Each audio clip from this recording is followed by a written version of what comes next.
para la siguiente expositora, la doctora Sheila Morales. Voy a dar una breve semblanza de la doctora.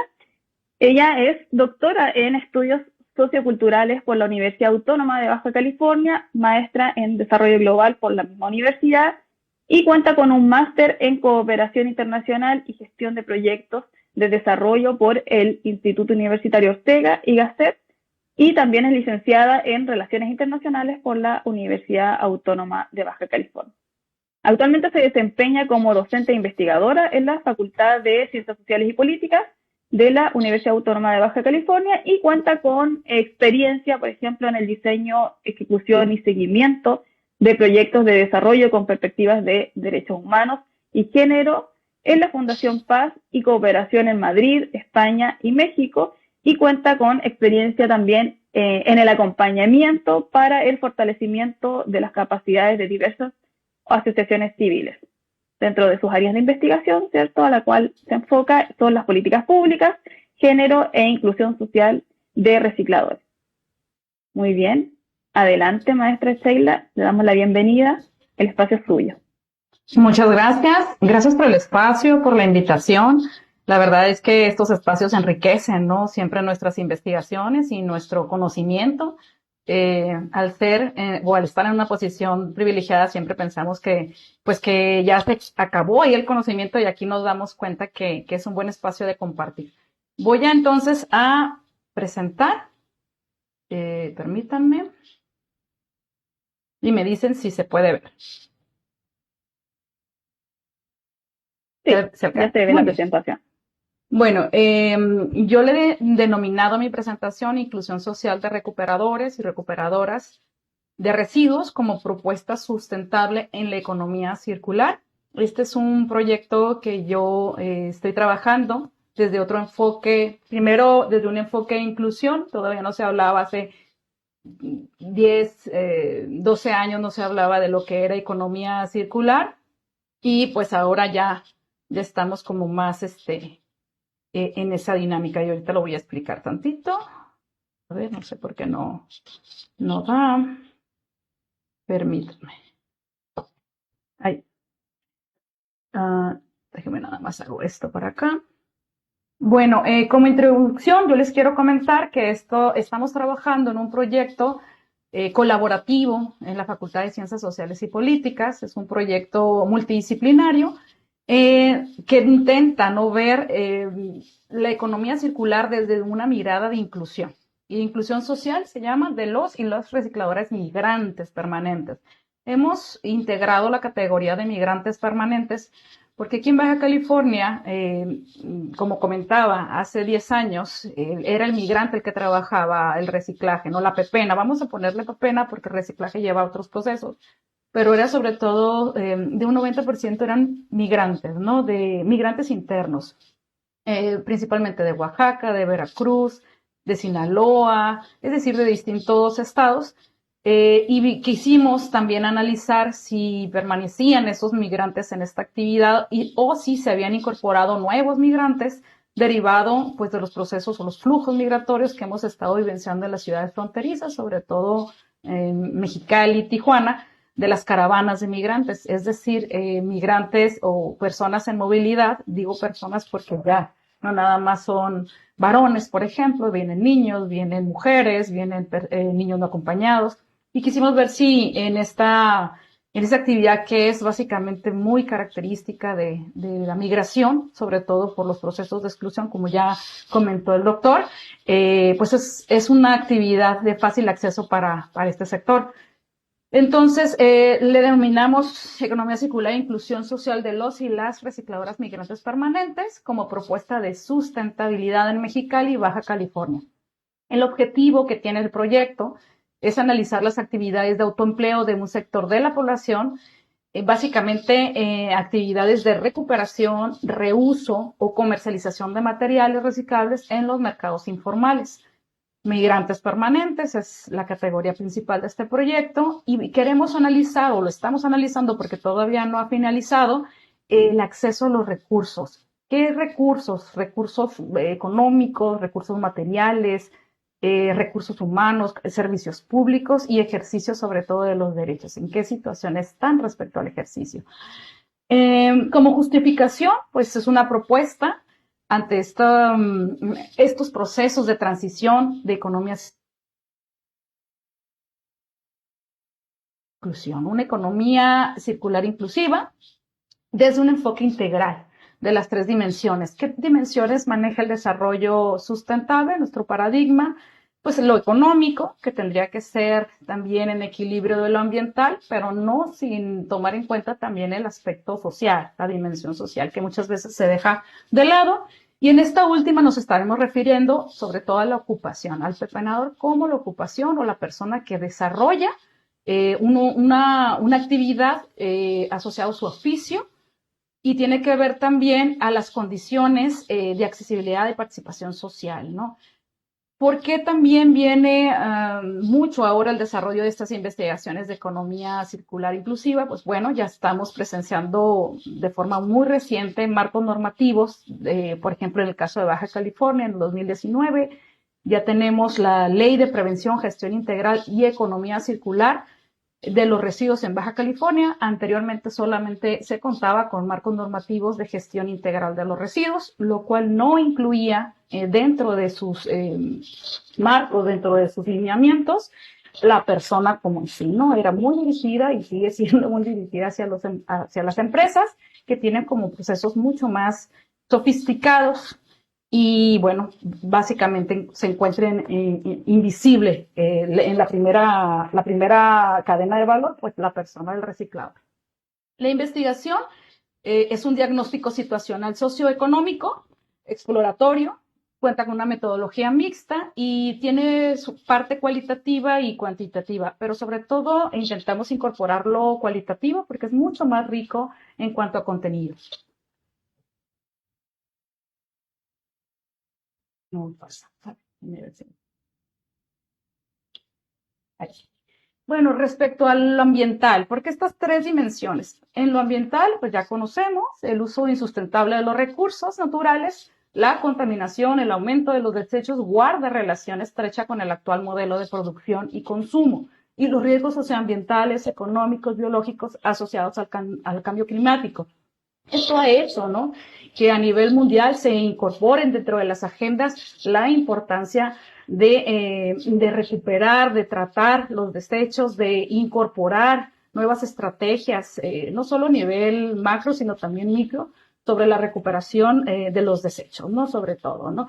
Esto, por ejemplo, de los 100.000 millones de toneladas de recursos naturales extraídos y procesados cada año, pues contribuyen a la mitad de todas las emisiones de carbono y al 90% de toda la pérdida de diversidad biológica terrestre. Actualmente solo el 8.6% de los recursos y materiales de la economía mundial se reutilizan o reciclan. Si vemos, estamos en cifras muy, muy bajas y, bueno, desde una mirada ambientalista, ecológica, es viable, ¿no?, generar este tipo de actividades.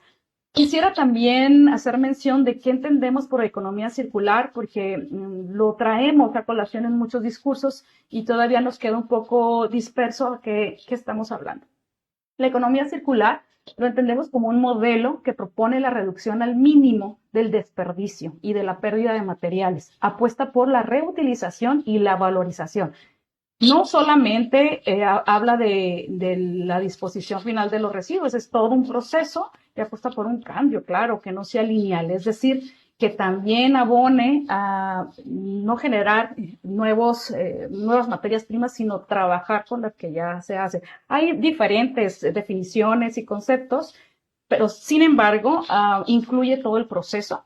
Y en términos ambientales, existe el reconocimiento de que la implementación de estrategias pudiera reducir las emisiones mundiales de dióxido de carbono hasta en 3.600 millones de toneladas por año. Es decir, ya se han hecho estudios, si es viable.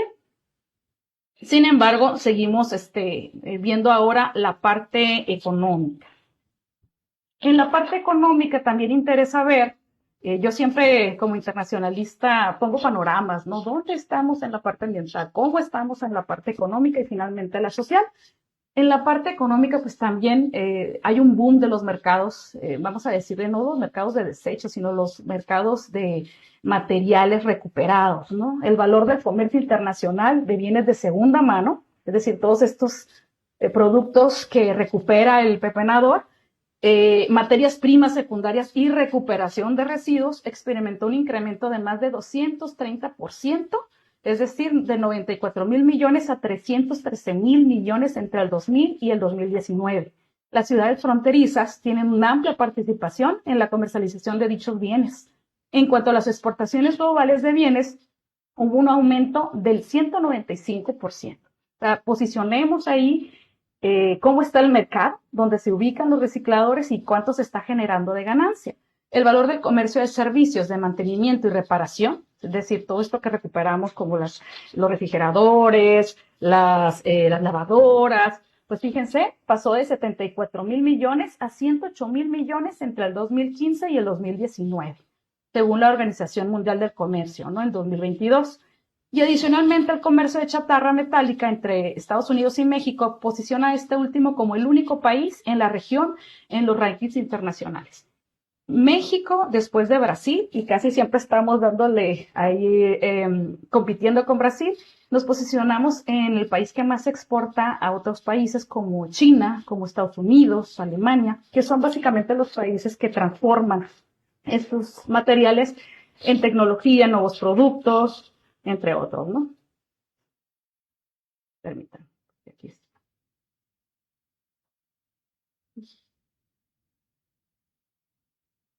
Bueno, ahora la parte social. La dimensión social, ya lo comentó el doctor, pues estima que en América Latina al menos 2 millones de personas trabajan en actividades relacionadas con la recuperación de residuos.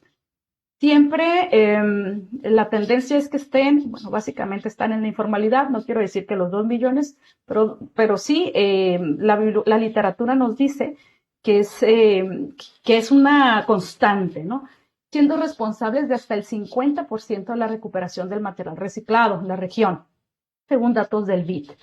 En México, el sector informal del reciclaje puede recuperar hasta un 80% en los sitios donde se encuentran en grupo, ¿no? Es decir, ahora voy a presentar cuánto se está recuperando, pero los sitios de disposición final, que por lo general son parte del sector público, si no es que ya también está pues muy vinculado con la privatización del servicio. Y en estos lugares, que pueden ser también tiraderos, basureros, rellenos sanitarios o sitios a cielo abierto, pues es mucho la recuperación por parte del sector informal. El enfoque de economía circular inclusiva refiere a la integración del factor social en relación a hacer compatible la ocupación del empleo con acciones y objetivos de índole social. Es decir, se habla mucho en el discurso de lo económico, de las aportaciones ambientales, pero todavía estamos en ese proceso de cómo incluirlos en diferentes esquemas, ¿no? ¿De qué tendríamos que estar hablando al momento de la inclusión? Pues la inclusión del sector informal, así como de sus comunidades, de sus familias, tendrían que ser compatibles con las estrategias y objetivos de políticas públicas diversas. ¿Cuáles pueden ser algunas de esas políticas públicas? ¿Qué sectores? Bueno, el primero, con las políticas de reducción de la pobreza en sus distintas formas, la insuficiencia alimentaria, las políticas del sector de educación y acceso a la educación, el acceso restringido a servicios básicos, que básicamente no tienen muchos servicios, pavimentación, alumbrado, entre otros. También las políticas que intentan o que visibilizan discriminación y exclusión social. Tenemos ya nuevas secretarías en que el objetivo es visibilizar las brechas, distintas brechas, como puede ser este grupo importante. Ha mantenido dentro de las políticas mucho las poblaciones, por ejemplo, de mujeres, de personas con preferencias LGTB, por ejemplo, migrantes, personas indígenas, pero no está incluido el grupo del sector informal, ¿no? Del reciclaje. Y también tendríamos que estar hablando que las políticas que promueven la participación social y política, pues tendrían que estar incluyendo este sector para fortalecer la toma de decisiones.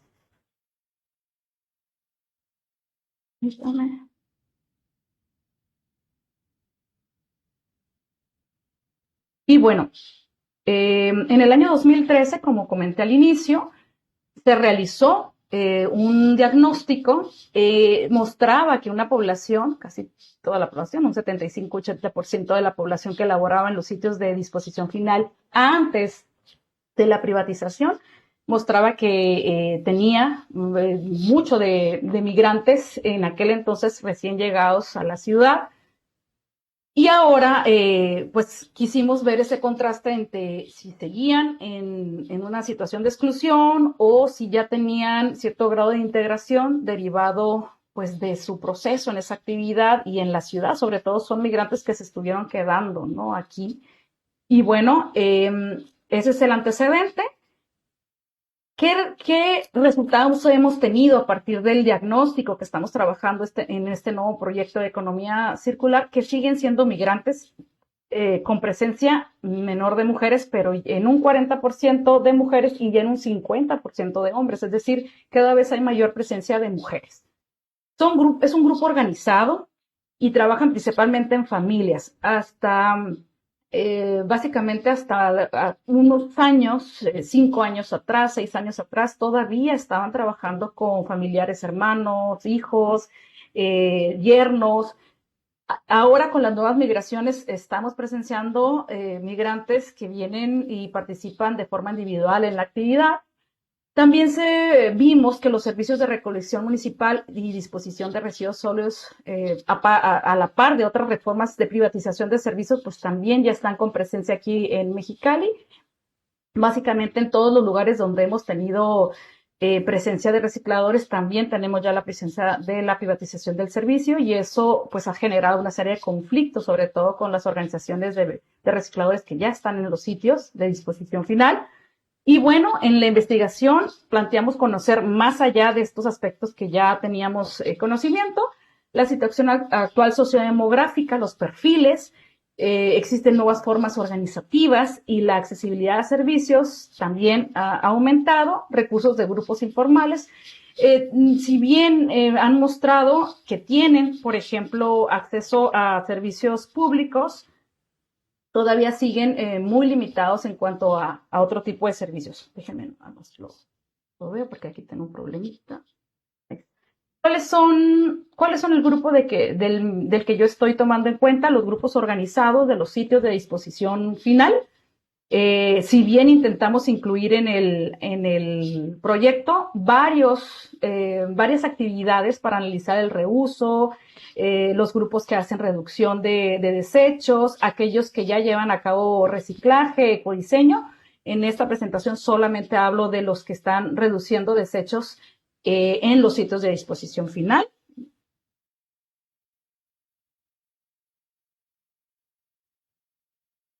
Y vemos entonces específicamente en el caso de Mexicali se identificaron 676,752 empleos informales.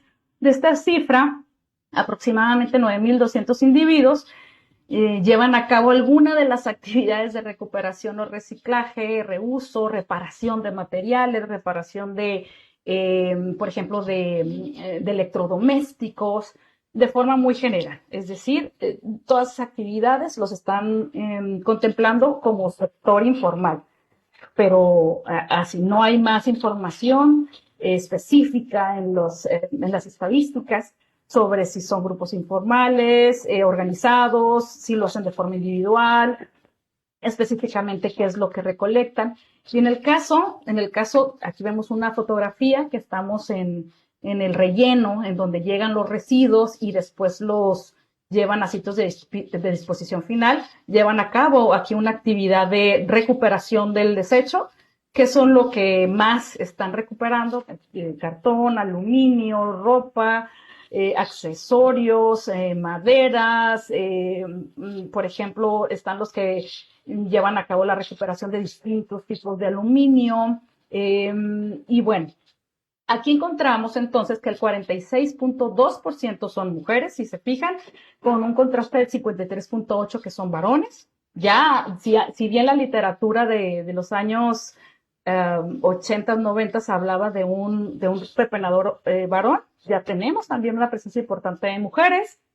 Los migrantes permanentes son de estados como Michoacán, Sinaloa, Veracruz, Sonora, Nayarit y Baja California, además que ya tenemos bien presencia un poco menor de Honduras, Guatemala y otros. Como comenté, somos una ciudad de recepción de migrantes. El tiempo de residencia que estuvimos analizando ya llevan más de 10 años por promedio. Es un promedio de 10 años, es decir, llegaron a la actividad, hicieron sus familias, o muchos se trajeron la familia y también los hijos han estado participando, ¿no?, en esta actividad. Es una actividad generacional. Las motivaciones. Esto es interesante ver las motivaciones porque aquí en el norte, por ejemplo, los ingresos son mayores y disponibles diariamente a comparación del sector de servicios o maquila. Es decir, muchos han intentado estar buscando en otros empleos la actividad o su actividad laboral por la cuestión de la formalización y acceder a servicios médicos, por ejemplo, algunas garantías, beneficios. Sin embargo, muchas veces regresan a esta actividad porque ahora sí que el que se les paga diariamente es mayor a lo que pudieran recibir en otras áreas, en otros sectores, ¿no? Aquí aproximadamente pueden ganar hasta 5,000 pesos a la semana si van todos los días. Esta es una actividad en que tienen que estar presentes porque si no van, pues no ganan, ¿no? Entonces, eso es lo que les motiva también a ir. Las mujeres son jefas de familia y buscan la actividad por la flexibilidad respecto al factor tiempo, labor de cuidados de los hijos, es decir, tienen la facilidad de poder salirse de la actividad y ir a recoger a los hijos a la escuela, o si se enferman, estar con ellos en el hogar. También, por ejemplo, ir a diversas horas. Muchas de ellas y también los varones tienen otras actividades, ocupaciones. Por ejemplo, si sacan o recuperan perfumes, botellas, zapatos, ropa, su segunda ocupación lo hacen vendiendo estos productos en tiendas de segunda mano. Por ejemplo, los tianguis, los tianguis que ahora están muy de moda en las colonias que se ponen todos a vender, ahí también. Y ahí, por ejemplo, los varones van a San Quintín y a otros municipios a vender estos productos, los juntan en 2 semanas y van y los venden. Entonces sí es mucha la ganancia derivado de lo que sacan de estos lugares.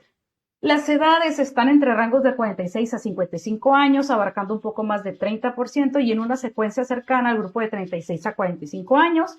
Tienen un bajo nivel educativo, un 38.5 apenas culminó la educación primaria, a pesar de contar con centros educativos cercanos, y un 30.8 de educación secundaria y un 30% nivel preparatorio. Entonces, fíjense que está muy segmentado ahí. No tienen acceso a seguridad social pública en un 77% y acuden a consultorios y a farmacias, básicamente, pues ya cuando tienen una enfermedad encima, ¿no? Aquí puse nada más una imagen sobre lo comentado anteriormente, que en otros lugares latinoamericanos, en otros países, sobre todo por ahí, los que se muestran de color verde son donde ya hay una inclusión social alta. El anaranjado puede verse como medio, una inclusión media de inclusión, y los grises son lugares donde básicamente están sin inclusión. Bien comentaron que en México, pues la organización formal más bien se ve, ellos lo ven como van a formalizar, me voy a dar de alta ante Hacienda y voy a tener que pagar impuestos, porque no ven reflejado una serie de acceso a otros servicios que muestren beneficio, ya sea a ellos directamente o a las familias, o beneficios económicos.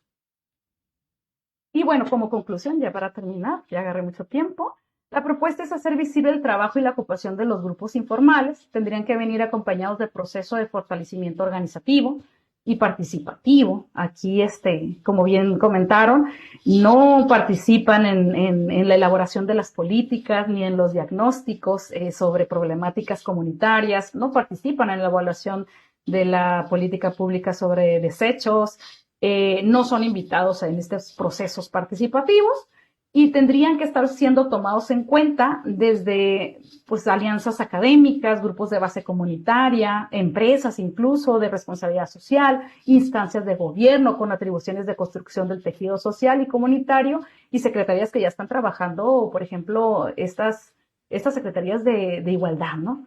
Promover procesos de participación de los grupos en el diseño, en la ejecución, así como en la evaluación de las políticas públicas de economía circular y gestión integral de los residuos. En Baja California todavía no tenemos una política de economía circular. Justo este proyecto queremos evidenciar datos para que sean incluidos y sean tomados en cuenta y escuchen las voces de estos sectores en la construcción de esta política pública.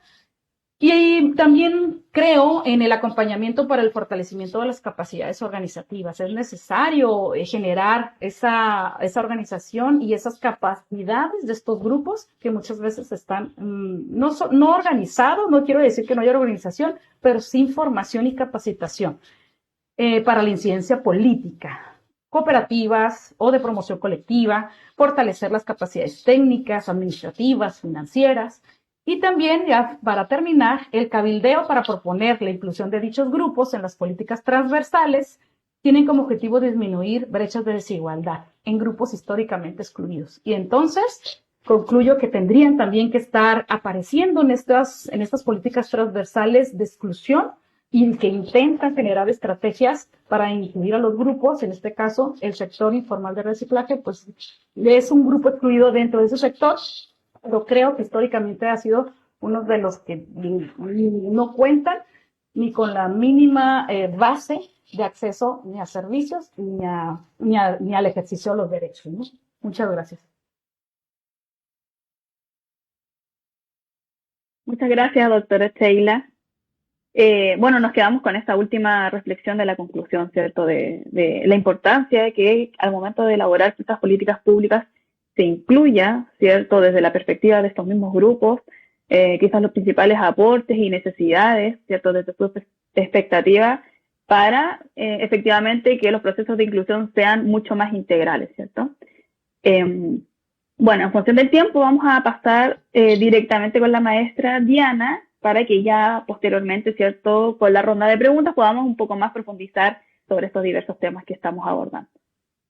¿Sí? Entonces, tenemos ahora, ¿cierto? Nuestra panelista, la maestra Diana Michelle González, que es maestra en estudios socioculturales en el Instituto de Investigaciones Culturales. Actualmente se encuentra cursando en el doctorado de Planeación y Desarrollo Sustentable y es maestra adscrita de la Facultad de Ciencias Sociales y Políticas. A lo largo de su carrera, Diana ha colaborado en numerosos proyectos de investigación financiados por instituciones de renombre como CONACYT y Coneval, y también ha colaborado con prestigiosas instituciones académicas internacionales, incluyendo la Universidad de Pensilvania y Arizona State University. Sus áreas de interés abarcan estudios relacionados con la frontera y movilidad humana, así como la promoción de ciudades inclusivas desde la perspectiva del desarrollo sostenible. Dentro de sus contribuciones quizás más destacadas en el ámbito de la investigación, podemos encontrar traerlos a sufrir acá o dejarlos al otro lado, sobre maternidad transnacional forzada, en las fronteras de la ilegalidad y la violencia, el caso de 26 mujeres deportadas de Estados Unidos a México, el cuerpo como tipo de cambio, violencia sexual contra mujeres migrantes, y finalmente, ¿cierto?, tenemos maternidad transnacional forzada, experiencias de mujeres migrantes deportadas. Muy bien, maestra Diana Michelle González, le damos el espacio. Buenos días. Solo para que me corroboren que se mira bien las imágenes y todo, ¿está bien? Se ve muy bien. Ok, muchas gracias. Voy a presentar entonces. Yo titulé mi presentación Más allá del reciclaje, actividades económicas de personas que abonan a la economía circular. Esta presentación forma parte también de una investigación más amplia que tiene que ver con la inclusión social de las personas que trabajan o que abonan a este tipo de economía que nosotros vamos a denominar como economía circular. El proyecto está inscrito por la Facultad de Ciencias Sociales y Políticas ante la Universidad Autónoma. Yo les quiero compartir esta parte. Pues ahorita la doctora Sheila hizo una nos iluminó con estos conceptos, ¿no? Este marco conceptual sobre qué entendemos por economía circular. Ella se enfocaba y nos hacía ver cómo el concepto había aumentado mucho en estas últimas décadas, ¿no? Solamente no el concepto, la reflexión acerca de qué es y qué entendemos, y sobre todo hacer conciencia, ¿no? De que la economía circular es una forma, yo creo, diferente de producir, de producir recursos, de producir bienes, y también de emplearse, ya sea autoemplearse o trabajar con esa visión de economía circular. Creo que abonan también en gran medida al medio ambiente, ¿no? Porque el sistema actual de producción y consumo, que sigue este modelo lineal donde es extracción, transformación, consumo y desecho, pues vemos las consecuencias que está trayendo para el mundo en general, no solamente para ciertas comunidades, sino que todos estamos padeciendo este impacto negativo, ¿no? De este modelo neoliberal de producción lineal. Es imperante que cambiemos de un sistema de producción y consumo que extrae recursos de manera insostenible, contamina y perpetúa la injusticia social, a poder tomar este modelo circular, en el que implica, no, en el que la transformación, el uso y posteriormente el reciclaje, el reuso, la reutilización para generar nuevos productos. Cabe mencionar que la economía circular implica una ganancia, o sea, no quiere decir que tú vayas a reutilizar un producto que ya en casa, por ejemplo, que ya dio su vida útil, a lo mejor una silla, ¿no? Pero la voy a reconstruir y la voy a convertir en un juego en una maceta o en un juego de herramienta para mi propia casa. No, la economía significa que lo transformes y que obtengas una ganancia económica a partir de esta venta, ¿no? O distribución o de la separación. Eso también es importante mencionarlo, porque muchas personas hacemos actividades de este tipo, pero si no las vendemos, pues no implica que es una economía. Bien, sí beneficia la economía interna de la familia, pero no implicaría pues un ingreso extra, ¿no? Basados en esta clasificación de elaboración propia junto con el equipo, donde la clasificación de actividad de economía circular la dividimos en reducción, reuso, reciclaje, ecodiseño, actividades agrícolas y forestales y biogás. Hemos visto cómo en la presentación del doctor Luis y de la doctora Sheila hablan sobre el reciclaje, y son estas actividades que se hacen en centros de distribución, centros de acopio, o estos a cielo abierto de manera informal o formalizada, ¿no? Pero nosotros, o en la presentación que yo quiero hacer, me voy a enfocar en la reducción y en el reuso de materiales, ¿sí? Para tener como estrategias de autoempleo. Las actividades que entran aquí podría ser los desechos de alimentos para animales de corral como cerdos, gallinas, borregos, todos los desechos orgánicos que los utilizan a lo mejor para crear bloques, para crear ladrillos, para crear algún compostaje, algún servicio de composta, para utilizarlos, ¿no? También la venta y la ropa de calzados, electrodomésticos de segundo uso. La elaboración de algunos otros elementos, como por ejemplo piñatas con papel periódico, algunas cuestiones de ornamenta, por ejemplo de madera, que crean muebles, estos muebles tradicionales, o ¿cómo le llaman?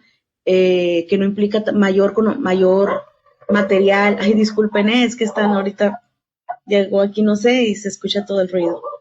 Pero bueno, continúa. Entonces yo me voy a enfocar en las actividades también basados en economía circular, pero personas que reducen a ciertos materiales y que reusan. Y un poco aquí hubo un cambio, porque inicialmente habíamos entrevistado a muchas personas, o la mayoría de las personas que habíamos entrevistado, las entrevistamos dentro del centro de distribución. Posteriormente, cuando empezamos a buscar otras actividades que tuvieran que ver con la economía circular, pues sinceramente se nos empieza a dificultar, porque tenía que tener también específicamente que fuesen personas migrantes, ¿no? Entonces se reducía cada vez más los lugares donde buscar personas que fueran nuestros informantes. Pero una vez que los encontramos, empezamos a hacer entrevistas a profundidad, y la verdad se obtienen cosas también muy, muy interesantes. Aquí cabe mencionar que el grupo etario El mayor grupo etario está entre los 46, 55 y más de 55. ¿Qué quiere decir esto? Pensando en toda la teoría de la interseccionalidad, estas personas en 10 años van a formar parte de las personas adultas mayores, que la edad es otra cuestión para ser también más vulnerables a las personas, ¿no? Van a ser más adultas, probablemente ocupen cuidados médicos más específicos, más costosos. Entonces también hay que hacer una reflexión sobre el grupo etario al cual pertenecen estas personas. Como empezamos a entrevistar personas que trabajaban mujeres, y personas en general que trabajan en tianguis y en otras actividades, podemos identificar que la mayoría de las personas que trabajan en tianguis, que venden ropa, calzado, perfumes, zapatos, electrodomésticos, son mujeres. Aquí hubo un aumento de las mujeres por eso, en la participación. Escolaridad. Cuando nos llama mucho la atención también porque cuando la actividad económica implica el reuso y la reducción, el nivel de escolaridad sí aumentó. Por ejemplo, anteriormente no pasaban del nivel secundaria, pero una vez ya cuando la actividad aumenta al reuso y la reducción, sí tenemos casos de licenciatura, ¿no? Entonces, pues implica, ahí hay que tomar en cuenta, como los mencionamos, son hallazgos y son reflexiones que están en construcción, pero esto nos llamó también mucho la atención, que cuando ya hablas de otras actividades fuera de estos centros de distribución o de acopio o de reciclaje, la escolaridad y el grado de estudios puede aumentar. Aquí estamos acercándonos a una persona que ellos siembran producto para consumo animal, para comer, pero para que el ganado pastee, ¿no? Pero también dice que todo lo que no se consume lo van cortando, lo procesan y crean composta con estos residuos. La clasificación de actividades según la tabla, pues el 65% de todas nuestras entrevistas que hicimos y cuestionarios, el 65% de las personas se dedican al reciclaje, el 16% al reuso y el 19.4% reduce. En esta foto, parte esquina superior derecha, vemos el tianguis, ¿no? Es un tianguis muy famoso porque es un tianguis nocturnos. Son tianguis muy poco comunes aquí en la ciudad de Mexicali, de tianguis, y que estén así en la calle, porque sí hay tianguis nocturnos, pero están más formalizados, están dentro de un espacio cerrado, pagas estacionamiento, y no, es sobre avenidas principales. La Castiblanco es una avenida principal aquí de Lomas Altas, y se llenan el parque, ¿no? Todo lo que le circunda al parque, también está un terreno baldío, y la gente, como por ejemplo, si quisieras ir a vender, nada más vas, pones tu carro, abres tu cajuela y te pones a vender. O sea, y hay mucha gente también que tiene años vendiendo en ese mismo tianguis y que tiene un lugar apartado, ¿no? En la parte inferior derecha, las personas de las ladrilleras. ¿Por qué las ladrilleras? Los ladrilleros, las personas que hacen este ladrillo, lo hacen con agua, y vemos esta agua es la agua de los canales, es agua de desecho de las tierras de cultivo, y lo hacen con estiércol también, o sea, mezclan materiales orgánicos para producir el producto final, el ladrillo, ¿no? Y vemos aquí, para los que no sean, pues, o no tengan esta visión de esta imagen, que es para nosotros, pues, muy común, este cerco gigante que ven al fondo es la línea fronteriza o el cerco fronterizo, y es como muy, llama mucho la atención esta imagen. Está el cerco fronterizo, la gente que vive en la ladrillera, porque ahí vive, ¿no? Ahí están las viviendas también, ahí hacen su ladrillo y ahí mismo lo empiezan a comercializar. Si tú quieres ir y comprar 5 ladrillos, las personas te los venden. Aparte que también venden en mayoreo, ¿no? Y está el canal. El canal no es de riego, es de como un canal de desagüe, ¿no? De desecho de agua que ya tuvo un proceso. Principales actividades que realizan y cuáles son las principales características de estas personas. Entre todas las actividades que identificamos, la venta de artículos diversos como la ropa, el calzado, esto me refiero a los tianguis, sombreros, bolsas, equipo deportivo, mayormente obtenidos de donaciones. La variedad de productos puede variar y varía significativamente, por ejemplo, en cuestiones de las fechas. A veces la gente desecha o sacas productos de tu casa, la ropa de invierno, pero la sacas en verano. O la ropa de verano la sacas en invierno. Entonces, a veces, cuando las personas tienen la mayor de tienen sus productos de las donaciones, a veces eso pues no es tan conveniente. Es conveniente porque no pagas por ellos, pero te regalan a ti ropa de verano que en un periodo de invierno pues no vas a poder acomodar. Entonces, tienes que tener un almacén, forzosamente, o un espacio donde cuidar pues tu ropa y resguardar y tus productos. También, si lo guardas por mucho tiempo, pues seguramente implica un aseo, lavado y volver un planchado, ¿no? Entonces también implica trabajo y recurso.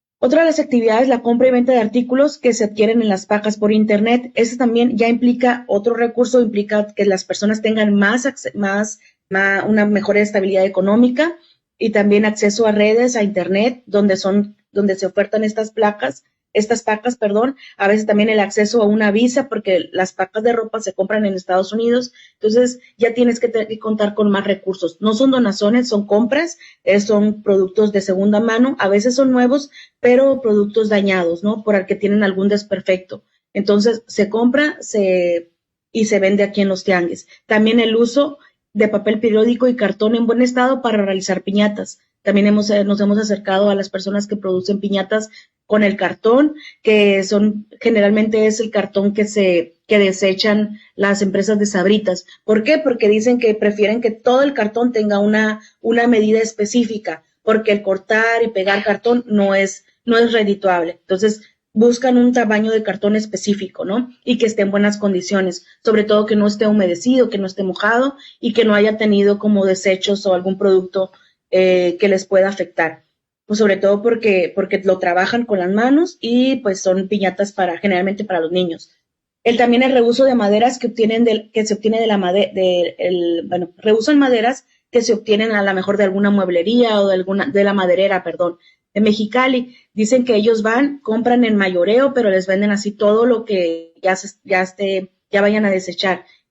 Si las personas no van y lo compran, la maderería generalmente lo convierten en serrín para hacer composta, pero eso ya son grados industriales. Pero la gente va y selecciona ahí, les venden lo mejor y con eso generan piezas de jardinería, piezas de ornamenta, generalmente son cuestiones de jardinería. También detectamos personas que reciclan esto y hacen muebles o camas o cabeceras. Reparación de piezas mecánicas que consiguen en los yunques y los venden a consumidores finales. Estos chicos iban a los yunques, conseguían piezas que ya estaban dañadas, pero que tal vez tenían una compostura y los arreglaban, los componían y venden a consumidores finales. Alguien, no sé, que quiera un motor, que quiera un radiador, ellos se dedican a eso. Y la entrevista que hicimos a personas, son 2 personas que trabajan colchones reconstruidos. Inicialmente ella me dice que son 2 mujeres, me dicen que tenían proveedor que les abastecen estos productos de Estados Unidos, los traen de los tianguis de Estados Unidos y que ellas los reconstruyen, los dejan como nuevos y los venden al productor final. Y bien curioso, porque ella me comenta que sus consumidores están aquí en la región Mexicali, Tijuana, Ensenada, pero que en el puerto de Ensenada mandan hacia América Central, ¿no? Hacia Centroamérica.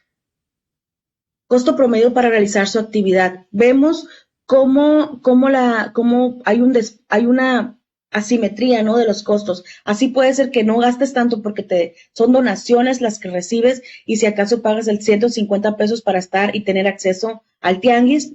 Pero las chicas que me decían que hacían colchones de este material, ellas gastaban en promedio 50,000 pesos, dice. Gasto como 50,000 pesos al mes para poder hacer mi actividad económica.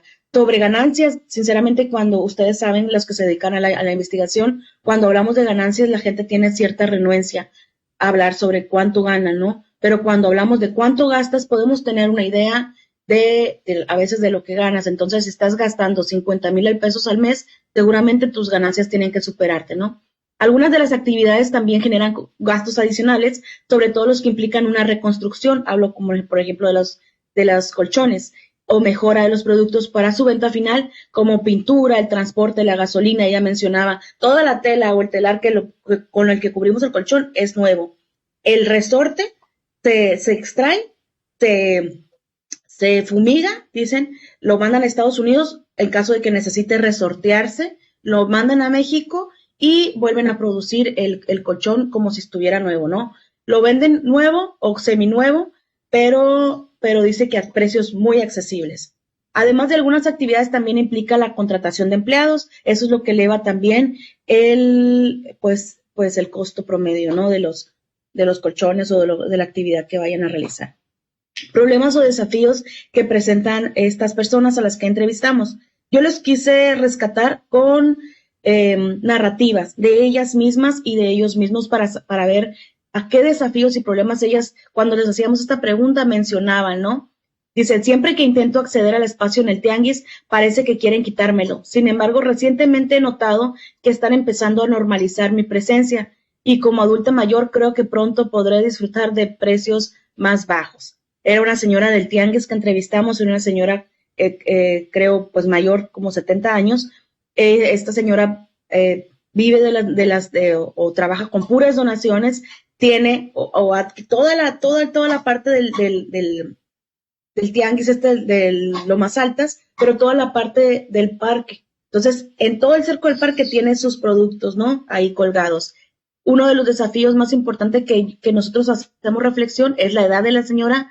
Usa andador para caminar y menciona que no tienen servicios del baño, o sea, no tienen acceso a servicios básicos, ¿no? Allá en la colonia, un baño.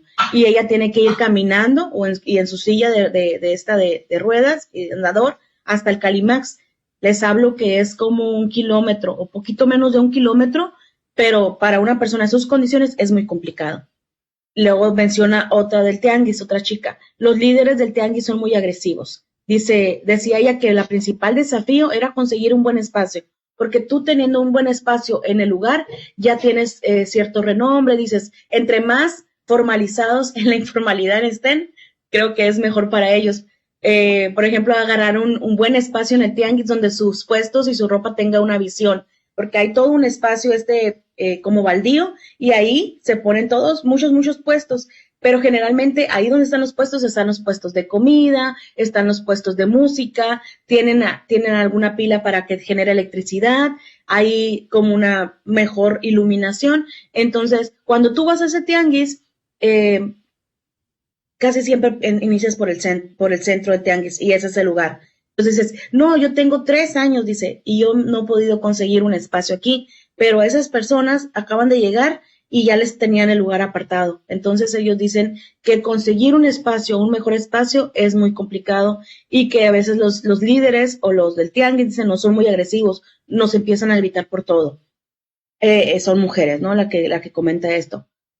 Otra persona dice conseguir madera, la madera que recicla es muy costosa, o sea, es muy difícil conseguir buena madera, porque si la compraría, pues no sería redituable, pero el conseguir madera es difícil. Otra persona dice también gobierno, los trámites confusos son complicados. Otras personas de los tianguis nos mencionan que la creciente competencia y la alta demanda de los productos y empiezan a hablar, pero yo quería nada más hacer este énfasis, no, es que cada vez más es creciente la competencia, todos quieren vender, dicen, pues aquí en la frontera dice, todos quieren vender, todos están buscando, mucha gente ya vende lo mismo que yo, entonces la competencia es muy, muy difícil. Y por lo tanto, encontrar cosas buenas para vender es cada vez más complicado. Dicen, antes éramos pocos los que íbamos a Estados Unidos, esta señora tenía visa, y ahora llegas poquito tarde y ya está todo escogido, ¿no?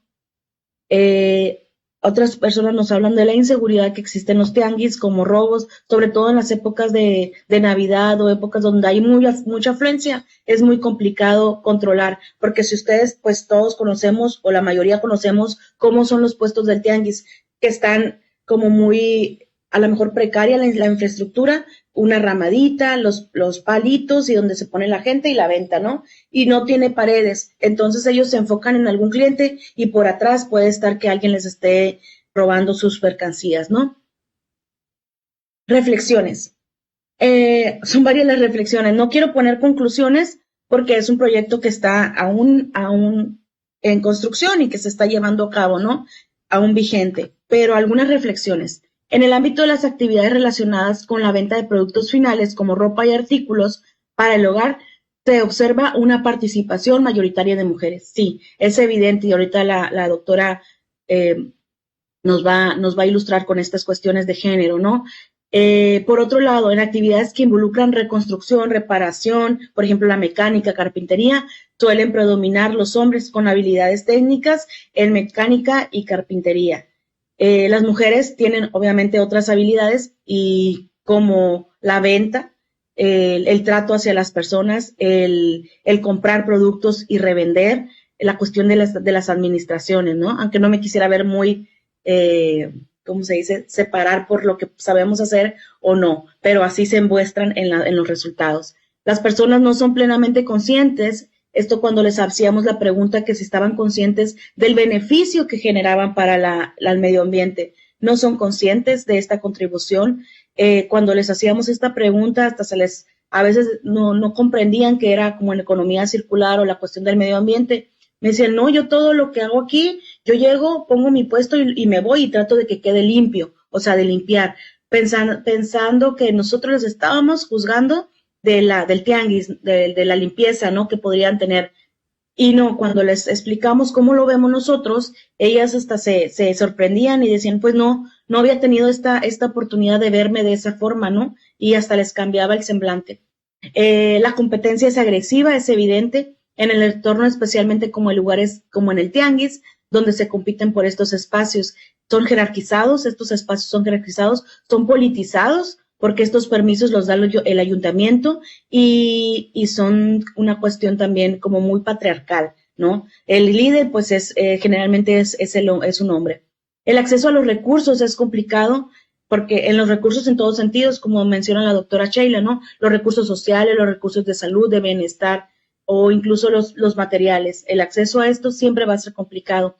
Estos negocios suelen ser de carácter familiar y a menudo carecen de un sistema de seguridad social adecuado, ya que los propietarios son sus propios jefes y no se han regularizado o no hay intenciones, y también por las cuestiones de cuánto va a costar, si voy a tener que pagar impuestos, tienen un miedo o un desconocimiento a decir qué va a pasar si me regularizo, ¿no? Por ejemplo, esta chica que tiene 50,000 pesos de gastos al mes, pues no tiene acceso a ningún tipo de servicio social, de seguro social. O sea, está en la informalidad por el miedo a lo que vaya a pasar después, pero es un negocio completamente familiar. Sus cuñadas, sus primas, su hermana, perdón, sus hijos, su esposo viven de ese negocio, ¿no?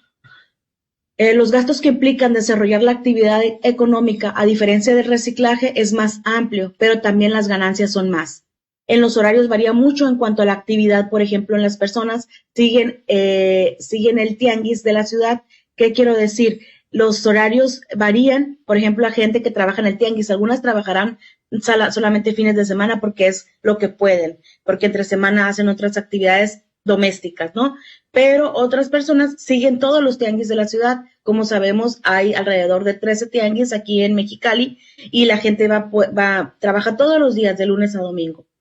Ayer que fui por coincidencia, vuelvo al lugar donde entrevisté a la persona que trabaja en los colchones, eran las 12 de la noche, 12:30, y todavía se escuchaba cómo estaban engrapando las telas en la madera, ¿no? Dicen, es cuando hay demanda, como ahorita que ya viene Navidad, descansar pues es un sueño, o sea, no podemos descansar. El margen de ganancia es más amplio que los grupos de recicladores. Por ejemplo, de menos de 500 pesos al día, a la semana, hablaban pues gente que ganaba entre $500, ¿no? A la semana, y luego hablan estas de las chicas de los colchones que gastan 50,000. Entonces, creo que las ganancias son más amplias. Dentro de las mismas actividades podemos evidenciar diferentes grupos de vulnerabilidades. Podría variar de una persona que tiene acceso a una visa a una persona que no cuenta con ellos. ¿Por qué? Porque puede traer productos en mejor estado a la mejor de Estados Unidos. También las redes sociales con las que cuentan son importantes. ¿Por qué? Porque si no tienen un acceso muy bueno, a lo mejor están como a la periferia del tianguis, pero tienen acceso al internet, al Facebook, también lo pueden utilizar como un punto de venta de sus productos y pueden ampliar sus clientes y llegar a personas de forma más fácil, ¿no? Estar en un buen lugar para promover sus productos será vital, ya que se les reconozca como un poco más formal y que se les asocian a productos de mejor calidad. El contar con familia o no puede cambiar drásticamente las decisiones económicas porque implican las prácticas de cuidados. Vamos a la cuestión de género. Toma decisiones también en cuanto a las horas que van a poner en su trabajo. También cuando tienen familia, pues esta familia se vuelve su red de apoyo, a personas que les ayudan a bajar sus productos para la venta, a la mejor a transformar, la limpieza, actividades más pequeñas, pero al fin de cuentas es un apoyo. Un ejemplo inspirador es el de una emprendedora, lo tomo como reflexión, que recién casada con sus 3 hijos busca sacar en adelante a su familia y empieza desde cero. Dice, no tenía ahorros, pero no tengo miedo, dice, nunca le he tenido miedo a nada. Y esta persona, que es Becky, ella nos comenta que sí, ahorita está muy feliz, es migrante también, viene del estado de Morelos, y yo la veo como una persona muy resiliente. Ahorita tiene negocios en Ensenada, Tijuana y Mexicali, ¿no? Y mi contacto para cualquier comentario o dudas, preguntas, adelante. Muchas gracias. Muchas gracias, maestra Diana. Muy interesante la presentación, ¿cierto? Cómo han surgido otras estrategias de autoempleo en el marco también de la economía circular, que no solamente se limitan, ¿cierto?, al reciclaje. Bueno, en virtud del tiempo vamos a darle espacio a la doctora Angélica Flores, que a continuación le voy a leer su semblanza. La doctora Angélica Flores González es licenciada en Sociología por la Universidad Autónoma de Baja California, maestra en Estudios y Proyectos Sociales por el Instituto de Investigaciones Sociales de la Universidad Autónoma de Baja California y maestra en Educación con énfasis en Formación Docente por la Universidad Pedagógica Nacional. Cuenta con una especialización en Estudios de Género de la Universidad Pedagógica Nacional y doctora en Antropología de la Cultura por la Universidad Iberoamericana. La doctora Angélica Flores es actualmente miembro fundador y directora de Semillas, Gestión de Emprendimiento Social AC, organismo que surge a partir de la necesidad de contribuir a la promoción del desarrollo comunitario integral a través de la intervención social e investigadora y miembro consultivo de la Junta de Gobierno del Instituto de la Mujer para el municipio de Mexicali. Muy bien, doctora Angélica Flores, le damos el espacio para que nos presente.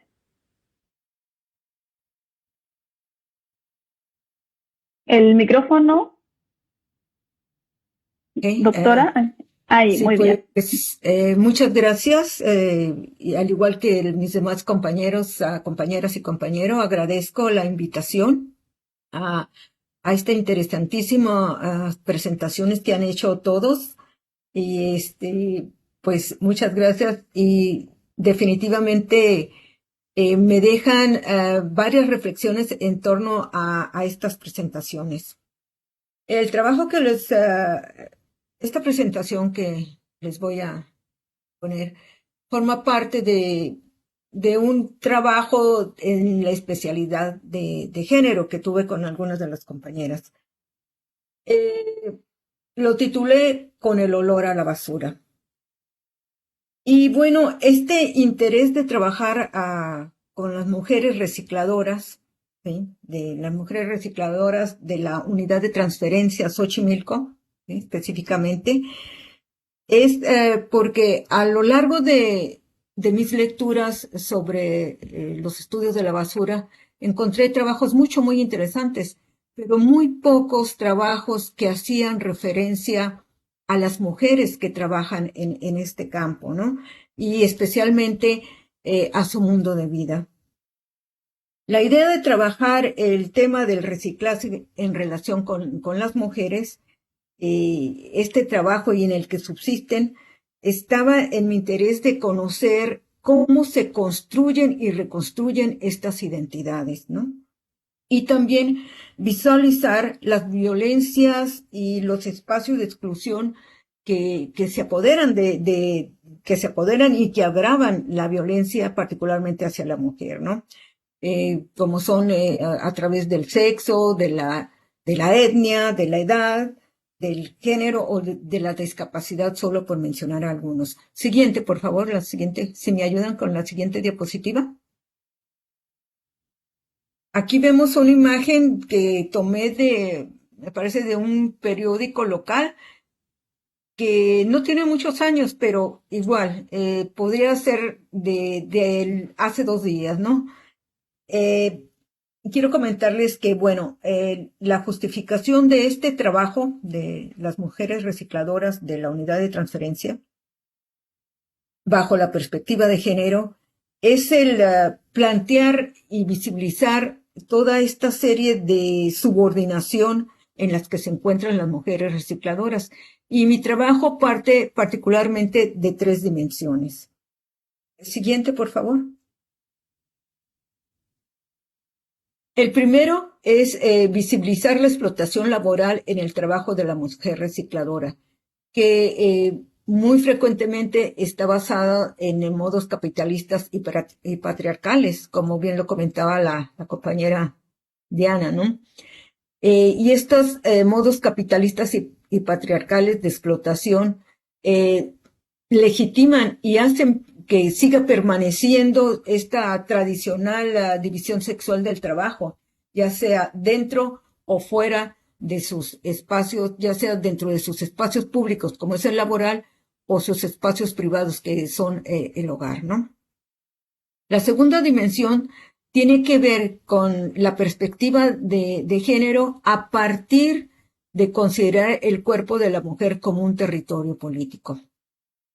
Y la tercera dimensión es exponer algunas de las experiencias de vida de la mujer recicladora desde la perspectiva de género. Y esto pone en la mesa de la discusión estas construcciones sociales e históricas que han permeado a la mujer, particularmente a la mujer recicladora, como son los roles de género, los estigmas y los procesos de feminización de la pobreza. Pero también fundamenta procesos de empoderamiento femenino, es decir, sujetas que generan agencia, que pueden producir agencia. Siguiente, por favor. Como comentaba, la primera dimensión es visualizar los espacios de explotación laboral en el trabajo de la mujer recicladora. Dentro de estas dimensiones se puede ver cómo la reproducción natural, o sea, el embarazo y el parto, según algunos estudiosas de esto, y aboco particularmente a Federici, que comenta, ella afirma que esta reproducción esta reproducción natural de los embarazos y de los partos es en realidad, dentro del sistema capitalista, el generar nuevos trabajadores, ¿no? Recordemos que en los años 60 los movimientos sociales, particularmente del feminismo y la aparición de la píldora anticonceptiva, etcétera, etcétera, hubo por parte de las instituciones jerárquicas del poder, particularmente en América Latina, la limitación de los embarazos, ¿no? Que había muchos pobladores en América Latina y que esto se tenía que limitar. Pero conforme la internacionalización del capital avanza, particularmente en las fronteras de aquí de México, esta teoría del exceso de natalidad en las mujeres latinas se va a venir abajo, la van a ir segregando. ¿Para qué? Para que, según Federici, exista más nuevos trabajadores, ¿no? Más mano de obra para el control. También dentro de esta explotación laboral que tiene la mujer, pero también existe otras formas en donde se visualiza esta explotación. Esta reproducción de la explotación, y es a través de los cuidados, ahora de los cuidados de la familia, que a partir de la pandemia se visualizó más, ¿no? Se visualizó más este cuidado de los no trabajadores, como son personas o familiares o amigos, etcétera, que tienen que tener cuidados especiales. También esta forma de cuidar a la familia a través, ¿sí?, de la preparación de alimentos, del cuidado de la casa, del hogar, de estas actividades laborales, ¿no? Y cómo estos trabajos reproductivos vienen a desencadenar en el aspecto de la salud de la mujer recicladora, una serie de trastornos, particularmente trastornos psicoemocionales, como son la ansiedad, la depresión, ¿sí? Y si a esto sumamos que, como bien lo dijeron las compañeras, muy poquísimos, o la gran mayoría no tiene acceso a los servicios institucionales de higiene y de la salud. Y por el lado económico, vamos a ver que esta explotación, pues se ejerce, como eufemísticamente comentaron, los impulsa a motivar a no faltar a su trabajo para que puedan acceder a tener más ingreso. Es decir, que pues en realidad no tienen derecho a un salario establecido, ya que el trabajo que hacen es esencialmente un trabajo a destajo. Siguiente, por favor. Aquí vemos algunas de las fotografías en la unidad de transferencia de Xochimilco, algunas de las mujeres con las que pude platicar. Siguiente, por favor.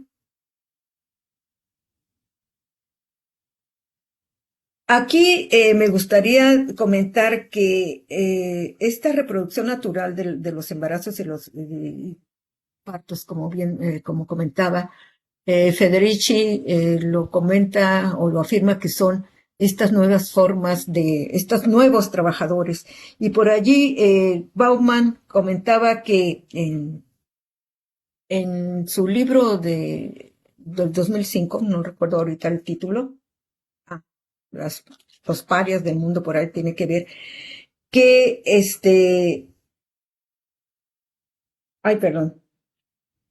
retrocediendo un poco. Esta explotación que se hace de la mujer recicladora desde el punto de vista de la perspectiva de género en el cuerpo como un territorio político está basada en una realidad simbólica, el cual no es propia de una realidad específica, sino que va cambiando de una sociedad a otra. Y al hablar de una realidad simbólica, me remito a Bourdieu y su violencia simbólica, en donde se introyecta esta violencia simbólica a través de un hábitus, en donde se recrean estos roles de género, estos estereotipos, y en donde la mujer recicladora, pues, están introyectados en ella. Es muy interesante ver cómo estas violencias simbólicas se van recreando no solo en los espacios laborales, sino también en los espacios del hogar. También es comentar que, bueno, el cuerpo humano no es sujeto de libre albedrío. Toda cultura, ¿sí?, en todas sociedades capitalistas particularmente, están dominadas por el consumo de una tecnología, han convertido al cuerpo como un dispositivo de control social y de regulación. Es decir, también, si bien por un lado el cuerpo es un espacio, por decirlo así, de regulación y control social, también por otro puede ser un espacio de denuncia y de reivindicación. El cuerpo de la mujer recicladora, desde la perspectiva de género, se le conoce o se le trata como un territorio político porque es un grupo que ha tenido toda una serie de explotaciones y de opresiones. Es un territorio en donde están construidas historias, memorias, batallas, ¿sí? Toda una serie de conocimientos heredados y de espacios en donde el cuerpo, como territorio político, también es generador de cambios, puede ser generador de cambios, ¿no? Siguiente, por favor.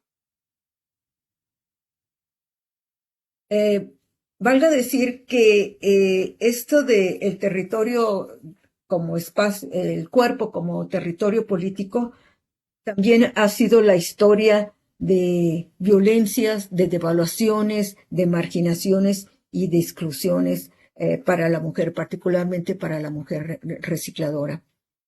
En una de las entrevistas que tuve con una de las mujeres, una mujer de 57 años, ¿sí? Madre de 10 hijos, en donde después de 8, 10 hasta 11 horas que trabajaba en la unidad de transferencia, me decía ella, porque tenía que conseguir el suficiente dinero para poderlo llevar a su casa. Después de eso, tenía que llegar a hacer las tareas de limpieza de casa, comida, etcétera, atender al marido, pero no solo eso, refiriéndose a estos trabajos reproductivos no salariados. Tenía que cuidar a los nietos, ¿no? A los nietos de sus hijas, que por cierto eran madres solteras, y que esto a ella estaba sintiendo que le provocaba no solo cansancio físico, sino que empezaba a sentirse muy triste y ella no se explicaba el por qué. Ella decía, bueno, claro que me canso, a mi edad ya me tengo que cansar, pero aparte de eso, ya no me dan ganas de platicar, me decía, ya no me dan ganas pues de hacer muchas cosas que antes hacía. Antes recuerdo que me ponía a cantar y hacer la comida, ahorita ya no, ahorita lo que quiero ya es dormir, ¿no? Me decía. Entonces, vamos a ver que este aspecto de trabajo reproductivo no asalariado viene a impactar mucho en la salud de la mujer. Pero también esta mujer que pues ya para los estándares actuales podría que ser ya entrando a la tercera edad, también su cuerpo como territorio político ha sido un cuerpo que ha generado agencia. ¿Por qué agencia? Porque esta mujer ha participado o participó cuando fueron estas batallas, cuando se privatizó la basura, ¿sí? Ella participó junto con su marido con las gentes que la empresa contrató para desalojarlos de lo que antes eran sus espacios de trabajo a cielo abierto. Esta mujer también ha generado agencia en su cuerpo como territorio político porque ha heredado, ¿sí?, toda una serie de saberes dentro de su cuerpo como una herramienta de trabajo, ¿no? Sus sentidos, que son parte de su trabajo, también son parte de esa agencia que le ha permitido avanzar más allá, no quedarse en esta sujeción o en esta, digamos, no hablo de explotación laboral porque sí la hay, sino en esta discriminación de su rol como mujer, ¿no?